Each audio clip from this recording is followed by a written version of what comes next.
Oke, bismillahirrahmanirrahim. Assalamualaikum warahmatullahi wabarakatuh. Perkenalkan, nama saya Ardianus Sumsoi, Prodi HPI semester 7. Sebelumnya, saya mau mengulas kembali pertemuan tentang filsafat hukum Islam.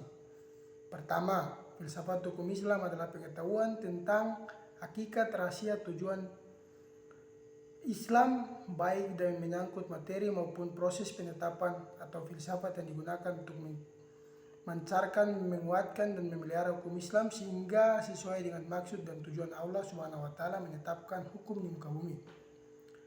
Dari pengertian filsafat hukum Islam sudah jelas dan semestinya orang ketahui secara bersama bahwasanya filsafat hukum Islam ini berbicara tentang hakikat, lebih dalam lagi mengenai tentang penetapan hukum yang kemudian dimaksud.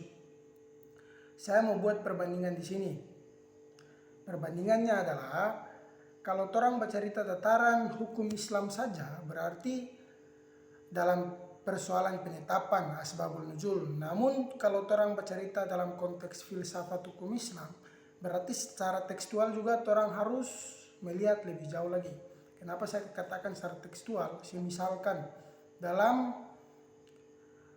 surat Al-Maidah ayat 38 dan 39 tentang pencurian. Dalam konteks hukum Islam berarti dia bercerita tentang pencurian dan hukumannya. Namun dalam konteks filsafat, terjemahan daripada surat Al-Maidah yang dimaksud adalah laki-laki yang mencuri.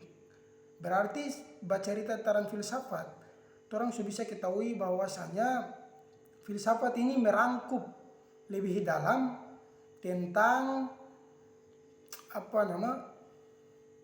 tekstual yang kemudian dimaksud.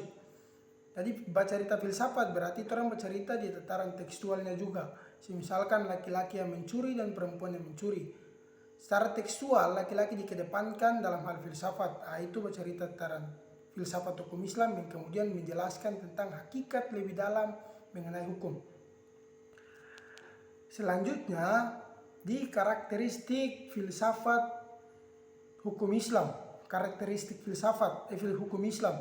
Satu, sempurna. Adalah hukum Islam bersifat tetap, tidak mengalami perubahan apapun. Pertama, di poin pertama tentang hukum Islam yang kemudian bersifat sempurna, tidak mengalami perubahan apapun, karena sumber daripada hukum Islam ini bersumber dari Al-Quran, konteksnya dalam Al-Quran, sehingga firman Tuhan yang kemudian turun itu tidak mampu dirubah. Kedua, sistematis, yaitu memiliki arti bahwa hukum Islam menggambarkan sejumlah hukum yang saling berhubungan satu sama lain. Berhubungan yang kemudian dimaksud adalah dalam konteks bahwa di dalam hukum Islam orang akan temukan satu dalil atau referensi yang kuat dalam hal penerapan. Misalkan orang lihat dalam hadis dan juga kawan-kawannya, diyat, ijma, dan qiyas. Mungkin yang ketiga, dinamis dan elastis. Hukum Islam memiliki karakter dinamis, berarti hukum Islam ini cocok diterapkan dalam semua zaman. Bahwa di sifat yang ketiga tentang karakteristik hukum Islam, bahwa hukum Islam ini mampu diterapkan di berbagai macam zaman. Misalkan pertama, kita lihat bercerita tentang sejarah bahwa di zaman dulu ada penetapan hukum Islam tentang hukum potong tangan. Namun lagi-lagi di Khalifah Umar bin Khattab, hukum potong tangan ini dibatasi atau tidak diterapkan. Kenapa demikian? Khalifah Umar bin Khattab memandang bahwasanya hukum orang yang mencuri adalah orang yang memiliki alasan yang rasional. Kenapa rasional? Karena satu, dia mencuri karena keadaan lapar atau dia mencuri untuk memberi makan orang-orang fakir miskin. Keempat, maslahat dan keadilan. Hukum Islam menegakkan tentang bertumpu pada maslahat dan dasar hukum Islam. Dan yang kelima, bersifat tahakuli dan ta'budi. Karakteristik hukum Islam mencakup bidang yakni ta'kuli dan ta'budi disebut dengan rasional. Bahwa hukum Islam ini dijelaskan secara rasional pun masuk, secara ide, bahkan firman Tuhan yang kemudian dimaksud juga mampu ditangkap oleh ide manusia. Ketiga, pertemuan yang selanjutnya adalah ruang lingkup filsafat hukum Islam. Dapat dibedakan menjadi beberapa bagian, yakni dalam hukum perdata dan juga hukum publik. Pertama, munakahat yang mengatur tentang berhubungan perkawinan dan perceraian. Yang kedua, warisan yang kemudian mengatur tentang pewaris, ahli waris, dan peninggalan kewarisan. Dan ketiga, muamalat yang berbicara tataran ekonomi. Itu ruang lingkup filsafat hukum Islam. Selanjutnya, sumber-sumber filsafat hukum Islam. Yang pertama, Al-Quran, hadis, qiyas, dan ijma. Al-Quran sendiri adalah sumber pertama filsafat hukum Islam yang kemudian dianut oleh berbagai macam penerus atau khalifah yang tidak terlepas dari Al-Quran. Kedua lagi hadis. Hadis adalah perkataan dan perbuatan dan ketaatan Nabi yang dijadikan landasan syariat Islam. Itu sumber daripada filsafat hukum Islam. Hadis yang kemudian dimaksud. Yang ketiga adalah qiyas. Adalah penetapan suatu hukum perkara baru yang belum ada di masa yang lalu. Dan yang keempat adalah ijma, kesepakatan para ulama menetapkan suatu hukum. Contoh-contoh yang kemudian ada dalam Al-Quran menemukan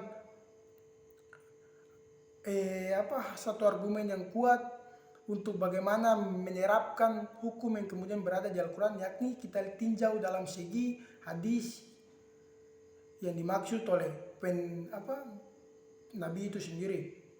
Dan yang kedua, hadis adalah merupakan sumber yang berfungsi sebagai penguat keterangan serta penafsiran hukum Islam ketentuan tidak ada dalam Al-Quran. Tadi misalkan Al-Quran menjelaskan tentang pencurian, saya ambil contoh pencurian.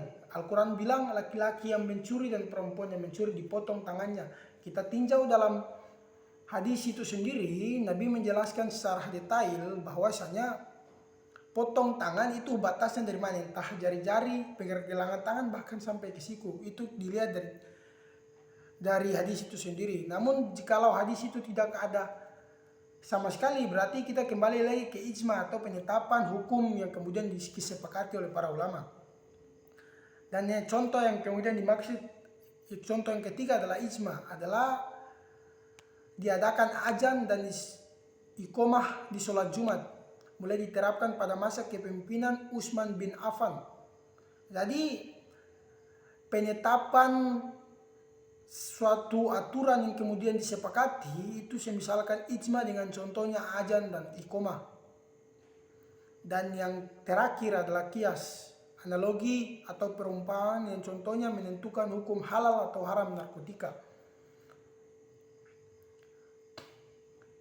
Selanjutnya,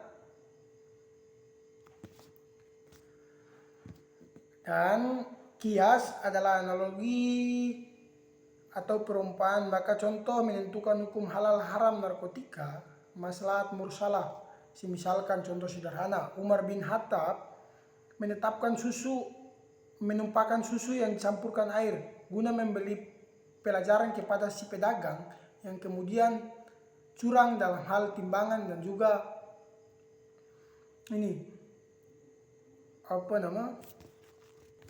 timbangan, agar tidak mengulangi perbuatan yang sama, karena itu tergolong dalam orang-orang yang curang. Istisam, yaitu Nabi melarang menjual susu yang belum ada dan hal yang termaksud yarah, muskaha, musara, dan lain-lain. Istihad adalah penetapan istihad dalam hukum perdata berlaku di bidang ekonomi bahwa dasarnya setiap orang bebas segala tanggung jawab syur. Contohnya berlaku di umat Islam berpuasa, beribadah haji, dan kaitan. Contoh yang berlaku umat Islam memotong bagian yang terkenal najis. Contoh yang tidak berlaku untuk umat Islam memotong yang terkenal najis syariat, cukup disucikan saja dalam syariat Islam. Yang kedua, diharamkan segala binatang berkuku umat Musa. Al-urf adalah penetapan tentang bolehnya suatu adat istiadat dan kebebasan masyarakat yang tidak bertentangan dengan Al-Quran dan hadis. Contohnya, pada masa pertunangan pada pihak laki-laki memberikan hadiah kepada pihak perempuan, hadiah tersebut tidak dianggap sebagai mas kawin. Hal itu bertentangan dengan Al-Quran dan hadis karena memberikan suatu hadiah boleh-boleh saja. Mungkin itu saja yang dapat saya presentasikan, itu saja yang dapat saya mengulas kembali pertemuan yang di minggu-minggu kemarin di Filsafat Hukum Islam. Akhir kata, yakin usah sampai. Wabillahi taufiq wal hidayah. Wassalamualaikum warahmatullahi wabarakatuh.